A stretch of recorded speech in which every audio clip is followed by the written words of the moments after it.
What is the big holiday in April that we celebrate what used to be the Roman New Year? I don't know. They called it You Can't Do That on Television, and then they went ahead and did all of those things on television right in front of millions of young viewers. This was a strange Canadian show, rough, cheap, but full of personality, where slime, dirty water, suspicious burgers, and ridiculous adults were everywhere. This was our childhood. So of course we all want the cast to have lives filled with laughter and as beautiful as a fairy tale. But real life does not work like a Nickelodeon sketch. Some people left acting completely. Some lived very private lives. But there was also one girl who only appeared in a few episodes, then later won Grammys, had millions of dollars embezzled from her, publicly spoke about teenage trauma and postpartum depression. Today we are going to meet 15 faces from You Can't Do That on Television Again after 47 years, and at least one story will make you never look at your Nickelodeon childhood the same way again. Number 1, Les Lye. Let's get to the man who played almost every annoying adult in our Nickelodeon childhood. I bet a lot of us watched You Can't Do That on television as kids without realizing Ross Barth, Bagalance, Prevert, El Capitano Blip, and Mr. Shittler were all the same person. These days, audiences like bringing up Taylor Swift playing 2 roles in the You Belong With Me video. But 80s kids had their own version long before that. It just happened to be the version with dirty burgers, fake mustaches, firing squads, and slime dumped straight onto people's heads. Les Lye was born in 1924 in Toronto. When the show premiered in 1979, he was 55 years old. Before that, he had already lived a very different life. He had served in the Canadian Armed Forces, studied at the University of Toronto, then moved into radio after attending the Lorne Greene Academy of Radio Arts. Later, Les worked in Ottawa, met Rich Little, co-wrote comedy with him, and recorded the album My Fellow Canadians. Rich Little tried many times to help him find opportunities in America, but Les did not go. That detail says a lot about who he was. Some people chase Los Angeles. Les chose to stay in Ottawa, keep working steadily, and live close to his family, community, and local audience. Off-screen, he also spent time on charity work, including the Juvenile Diabetes Research Foundation, the Boys and Girls Club of Ottawa, the Aphasia Center of Ottawa, and the Children's Hospital of Eastern Ontario. He also taught speech and diction at Algonquin College. In his final years, Les faced diabetes and heart problems. He died in 2009 at the age of 84. In 2019, Ottawa named the Les Lye Studio Theatre in his honor. Let's leave a comment to honor the man who helped shape our childhood. Number 2, Christine Moose McGlade. How could we leave out Moose, the girl millions of 80s kids loved, even though very few people knew she never really liked that spotlight? Christine McGlade was born in 1963. When You Can't Do That on Television premiered in 1979, she was 16 years old. Roger Price came to her school looking for kids to audition, and Christine originally only went along with a friend. Before that, her stage experience was mostly being the class clown and writing the comedy column Dear Blabby for the school newspaper. And yet Moose quickly became the first host, the central face of the show from the very first episode until 1986. She guided audiences through the main set locker jokes, Slime Water Kids interviews, and all those strange sketches. But in real life, Christine was not like that tough image. She once said she was an introvert, did not like attention, and did not really see herself as an actor. When the show took off, the attention toward the cast was not always easy. She even mentioned being teased and bullied at school. The work schedule was heavy too. After school, she went to CJOH, studied drama, read scripts, and then filmed on weekends. She once said she basically had not slept in since she was 14. Even slime had a very ordinary price, $50 for being slimed once, $25 for being doused with water once. In 1986, Christine left the show when she was 23, already too old to keep playing a kid. After that, she studied art, worked as a director and producer, moved into digital media, worked at TVO, and later became a strategist and educator. This year, Christine is 63. She stepped out of the shadow of that old fame, went back to learning, changed careers, and built a quiet but very smart life. And honestly, I feel lucky for her because of that. Number 3, Lisa Ruddy. Moose may have been the one steering the wheel, but Lisa Ruddy was the happy noise in the passenger seat. Lisa Ruddy was born in 1967 in Canada. When You Can't Do That on Television premiered in 1979, she was only 12 years old. She was part of the original cast appearing from the first episode through the end of the 1985 season, and she also appeared in Whatever Turns You, on the short-lived but very memorable version of the show. If Christine McGlade was the face who led audiences into that strange Nickelodeon world, then Lisa was the girl who made that world always feel a little louder and more alive. She was an early regular cast member, a familiar scene partner beside Moose, and one of the faces connecting the local Ottawa years with the stage when the show became a memory for millions of American women. Her most famous nickname was Motormouth Lisa, and this was not something the writers pulled out of thin air. Lisa once arrived late to a script reading because she had detention for talking in class. The crew took that story and put it right into the show, then turned it into a running joke that followed her for years. Lisa was also deeply tied to slime.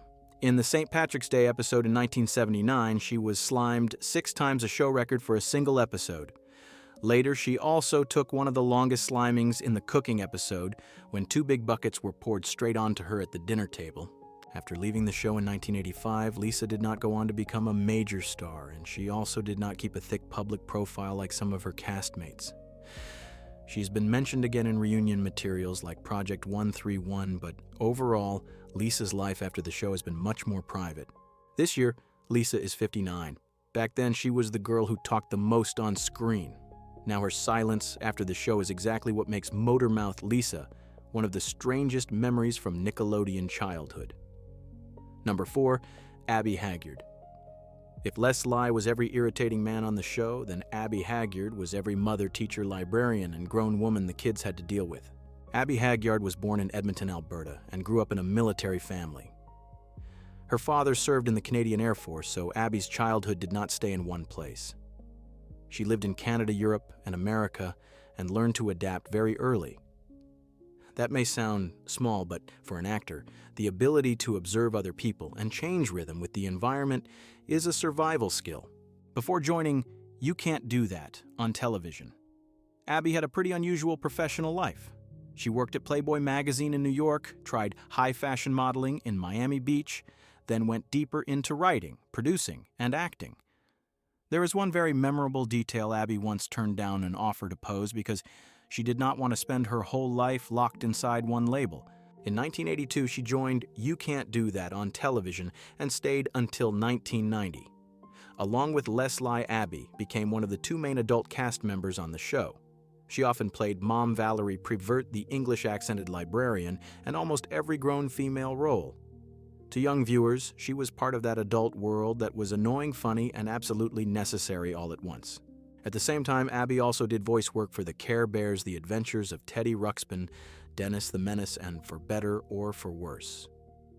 In 1983, she won 2 ACTRA awards, one for on-camera performance and one for voiceover. After the show, Abby did not get stuck as mom. She wrote books, worked in theater publishing, branding, consulting, and later released Fame the Collector's Edition. In recent years, she has still met fans, appeared at conventions, and done podcasts. Number 5, Alistair Gillis, in a show full of slime yelling and strange adults. Alistair Gillis stood out because he looked like the only normal person in the room. Alistair Gillis was born in 1971 in Ottawa, Ontario. When You Can't Do That on television premiered in 1979, he was 8 years old. When he joined the show in 1982, he was 11. Right around that period, the show was no longer just a local Canadian program anymore, but was becoming a familiar favorite for American kids on Nickelodeon. Alistair appeared from 1982 to 1986, and he was one of the most important male faces of the middle era. In 1985, he was promoted to co-host with Christine Moose McGlade. He appeared on the main set in Locker Jokes, The Classroom, The Dungeon Barth's Burgery, and of course all kinds of slime and water dumped from above. Outside the main show, Alistair also acted in UFO Kidnapped a Pilot, made in 1984 by Roger Price and Jeffrey Darby, alongside Kevin Kubasheski, Les Lye, and Klea Scott. But that pilot did not become a major series, and like many kids from old television, Alistair had a door crack open, then it closed pretty quickly. He left the show at the end of the 1986 season, but still came back for a cameo in 1989 in the episode Age, and appeared briefly in the Locker Jokes for Fantasies. After that, Alistair also appeared in retrospective materials like Project 131 and the documentary You Can't Do That on Film. There is no reliable public scandal about him. According to Christine McGlade, when she met Alistair again many years later in New York, he was married, living a well, working in social services, and was a calm, intelligent person. This year, Alistair is 55.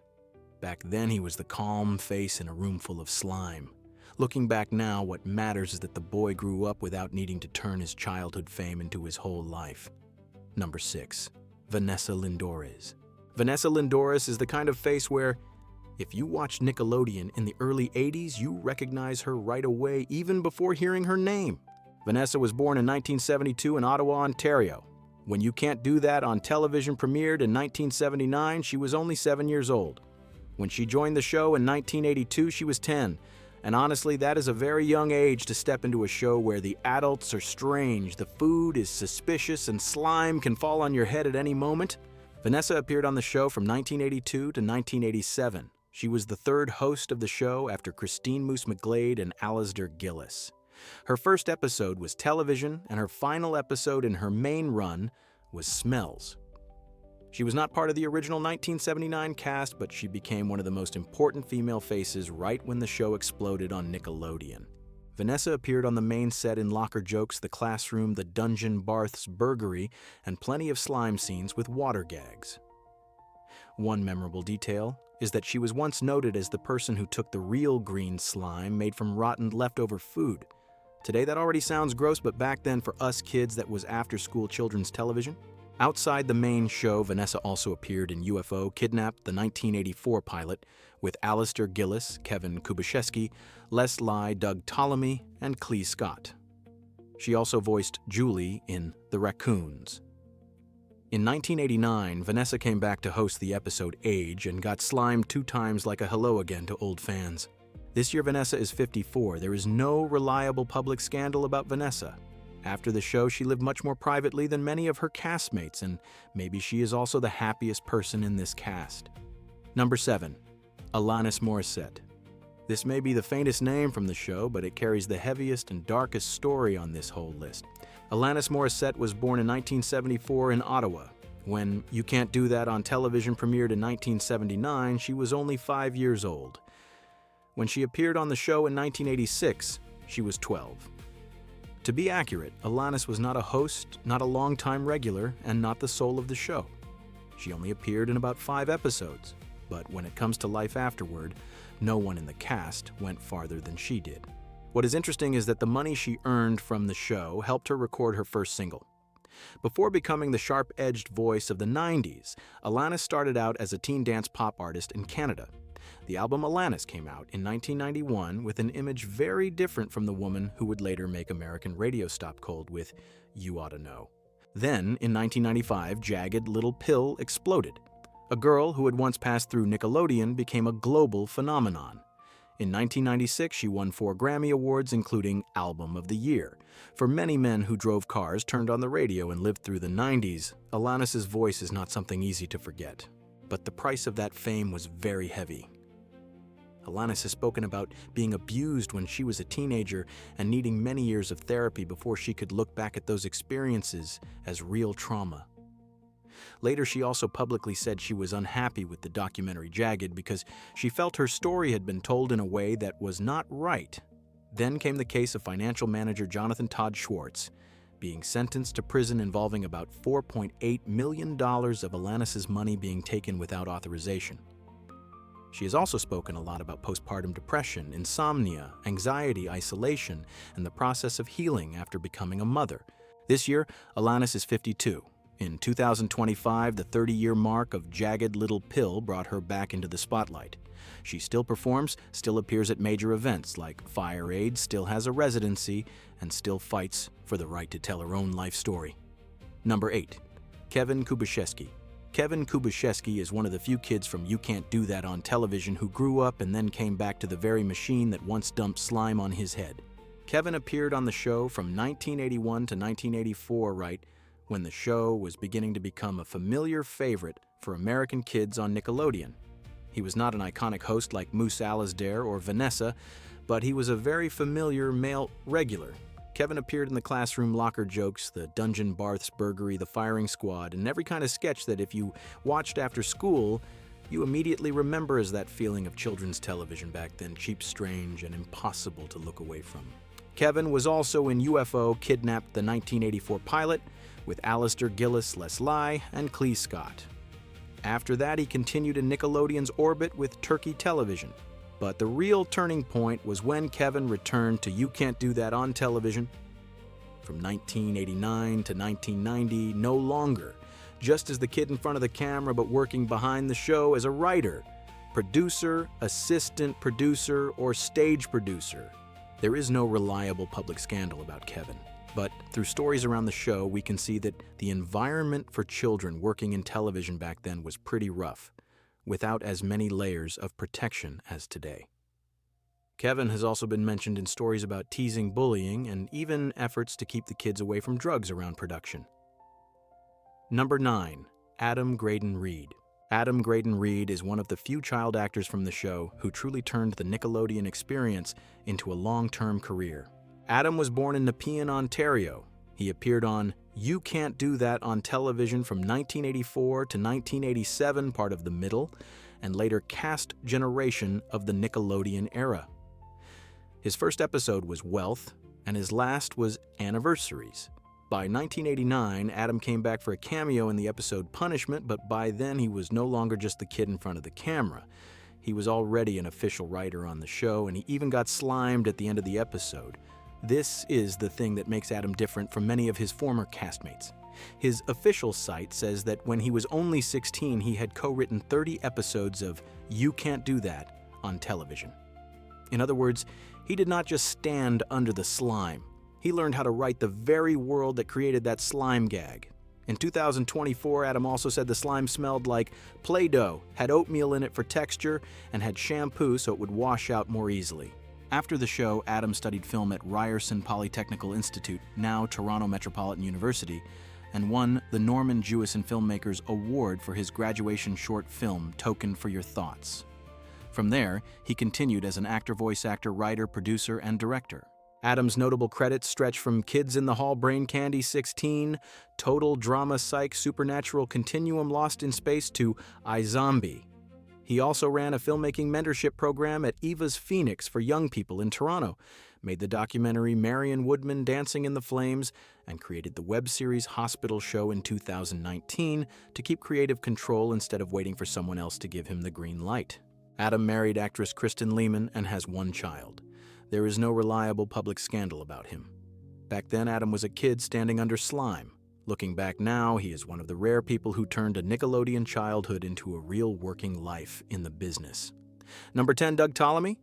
Doug Ptolemy is a very familiar face from You Can't Do That on television, but his life afterward is almost closed off from the public.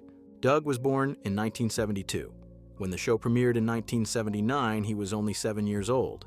When he first appeared in 1982, he was about 10 right, when the show was entering the stage where more American kids were starting to know it on Nickelodeon. Doug was not a main host like Moose Alistair or Vanessa, but he was an important male regular of the middle period, appearing from 1982 to 1987. On the show, Doug was one of those faces you could run into whenever you turned on Nickelodeon after school. He appeared in the familiar sketches from the classroom locker jokes, the dungeon Barth's burgery to slime bits and water gags. Outside the main program, Doug also appeared in UFO Kidnapped, the 1984 pilot, with many familiar faces like Alistair Gillis, Kevin Kubasheski, Les Lye, and Klea Scott. But that pilot did not become a major series, and it also did not open up a long career in front of the camera for Doug. In 1989, he came back in the episode Age like a short hello to the old generation of fans. After that, public information about Doug's life became pretty limited. This year, Doug is 54. Number 11, Brody Osome. Brody Osome is one of those old Nickelodeon faces whose later life is much more interesting than the number of episodes he appeared in. Brody was born in 1968 in Canada. When You Can't Do That on television premiered in 1979, he was 11 years old. When he appeared on the show in 1981, he was about 13. He was not a main host, but he was an early regular appearing from 1981 to 1983 in 19 episodes from Transportation to Classical Music. On the show, Brody was part of the era that was still very raw, very Canadian before Nickelodeon turned it into a childhood memory for millions of American kids. He appeared in Locker Jokes, The Classroom Stage Pollution, and Familiar Sketches. In the episode Sexual Equality, Brody was in the group that wanted to try hosting and then got pulled into exactly the kind of comic punishment the show loved. After the show, Brody had a voice credit in the Care Bears Battle the Freeze Machine in 1984. He did not go on to become a public actor with a long list of credits like Adam Reed or Alanis Morissette, but he did not disappear completely from the show's legacy. In 2004, Brody returned in Project 131, the You Can't Do That on Television reunion special, along with Vanessa Lindores and Marjorie Silkoff. He also appeared in the documentary You Can't Do That on Film. Brody's later life has a few very notable traces. A public profile under the same name, Brody Osome, says he worked in media marketing and business development and was connected to projects in Kenya and Tanzania, including media internet mentorship and community development. In 2010, Charity Bernice Osome, listed as Brody's twin sister, died at 42 after a long battle with serious illness. In his farewell message, Brody called for more awareness and support for research into sarcoma and bone cancer. This year, Brody is 58. Back then, he was a boy inside Nickelodeon's rough jokes. Looking back now, the more memorable story is that he grew up turned down roads far away from the screen and carried the very real losses of human life with him. Number 12, Klea Scott. Klea Scott did not stay long on You Can't Do That on television, but she is one of the few people who truly turned a childhood role into an adult acting career. Klea was born in 1968 in the Panama Canal Zone and grew up in Canada. When the show premiered in 1979, she was 11 years old. When she appeared on the show from 1982 to 1984, she was about 14. She only appeared in about 8 episodes, was not a host, and was not a central face. But that childhood television experience was exactly what pulled her from tap dancing into acting. After the show, Klea studied acting in New York, joined the Williamstown Theater Festival, then earned a BFA from the University of North Carolina School of the Arts. She also built a solid theater foundation from Shakespeare to Tartuffe. In other words, she did not just live off Nickelodeon nostalgia. She actually learned the craft. Klea's first major break came when she appeared in Cosby, then landed the role of Officer Nona Valentine in Brooklyn South. But that series was canceled after one season, and Klea once said that after that blow she fell into such uncertainty about work that she had filled out an application to become a waitress. Then Millennium came along at just the right time. Klea was cast in Season 3 as FBI agent Emma Hollis, appearing in 22 episodes. That role helped her stay standing in the industry, even though joining a series that already had loyal fans also brought pressure and backlash. After that, Klea continued with Robbery Homicide Division, Minority Report, Collateral Intelligence, Pretty Little Liars, The Perfectionists, and more recently Vicious in 2025. She was once married to director and playwright John Langs, later divorced, and has one son named Captain, born in 2010. Number 13, Pat Mills. Pat Mills entered You Can't Do That on television when the show was almost at the end of the road, but his later life opened up much more strongly than many people might expect. His full name is Kevin Patrick Mills, and he was born in Ottawa. He is a Canadian actor, screenwriter, and director. In You Can't Do That on television, Pat belonged to the final cast group appearing from 1989 to 1990 from the episode Security to Privileges. Pat was not a golden era face from the early 80s like Moose Lisa or Alistair, but that is exactly what makes his story more interesting. A smaller late-season cast member became one of the people with the clearest later careers. After the show, Pat studied filmmaking at Ryerson University, and the Canadian Film Centre took part in NSI TIFF Talent Lab. TIFF Studio then won TIFF Pitch This for Don't Talk to Irene. He is gay, and that real part of his life went straight into the way he makes movies. Guidance Pat's first film was partly inspired by his experience as a child actor and his own insecurities about becoming famous early and then getting trapped in the past. In 2014, Guidance premiered at TIFF, sold to Netflix, and was chosen as a critic's pick by the New York Times. Pat wrote it, directed it, and starred in it, Because he had not acted in a long time, he once had to pay nearly 10 years of unpaid actor fees so he could appear in his own movie. After that, Don't Talk to Irene premiered at TIFF in 2017, featured Gina Davis, and won awards at the Austin Film Festival and the Canadian Comedy Awards. Pat went on to direct the Christmas setup Lifetime's first LGBTQ Christmas movie, The Retreat, a queer horror thriller and series like Run the Burbs, Strays, and Queens. Number 14, Ruth Buzzy. Ruth Buzzy was not one of Nickelodeon's young faces, but she brought an entire golden age of sketch comedy into the world of slime. Ruth was born in 1936 in Rhode Island. When You Can't Do That on television premiered in 1979, she was 43 years old. She was not a long-term cast member like Les Lye or Abby Hagyard, and she was not one of the kids who grew up with the show. Ruth appeared in the early period, especially connected to Whatever Turns You, on the short-lived expanded version of the program where she played adult female roles like Miss Fit and Miss Take. What made Ruth different is that before entering the world of slime, she was already a major name. She became famous through Rowan and Martin's Laugh, and especially with the character Gladys Ormsby, a grumpy woman with a handbag who was not afraid to hit back at annoying men. She won a Golden Globe, received Emmy nominations, and made more than 200 television appearances. After that period, Ruth was not locked into a single show. She continued appearing on Sesame Street, Dean Martin's Celebrity Roasts Films Theater, and voice work, including animated shows like The Smurfs and The Berenstain Bears. In her personal life, Ruth married Kent Perkins in 1978. By 2003, the two of them left California, moved to Texas, and lived on a 640-acre ranch near Stephenville. In her final years, Ruth was diagnosed with Alzheimer's, was in hospice care, and had suffered multiple strokes in 2022. She died at home in Texas on May 1, 2025, at the age of 88.